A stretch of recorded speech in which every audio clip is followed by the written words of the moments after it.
Nous sommes à Grand Bassam, à proximité du pont de la Liberté, de lutte acharnée. La célébration de la fête de l'indépendance de la Côte d'Ivoire, le 7 août. Les Ivoiriennes et Ivoiriens sont fiers de la cession de la Côte d'Ivoire à la souveraineté.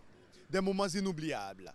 Si l'indépendance m'était comptée, quel honneur de voir de près et toucher le premier président de la République de Côte d'Ivoire, le père de la nation, Félix Houphouët-Boigny.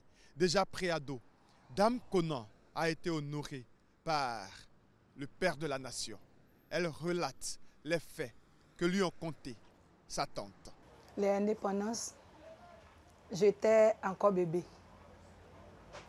Mais comme ma maman c'est une chante, on vient de Dame Sakassou. Ma maman chante. Leur danse qu'on appelle Bakassiena, c'est ma maman qui chante.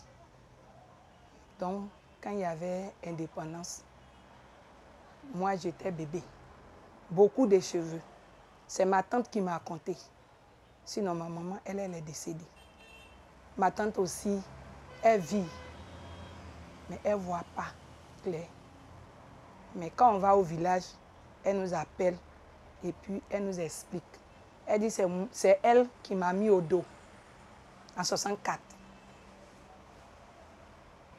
Et c'est à Boakéville, centre culturel Jacques Aka. Quand ma maman chante là, les autres dansent Bakassienne, c'est tellement intéressant. Donc discrètement, le président Houphouët-Boigny a donné enveloppe. Quand j'étais devenu un peu grand, j'ai dit en 64, j'étais devenu un peu grand. Quand le jour de fête d'indépendance, je ne bouge pas. Je suis devant la télé. Si l'indépendance m'était comptée, à demain pour une autre histoire.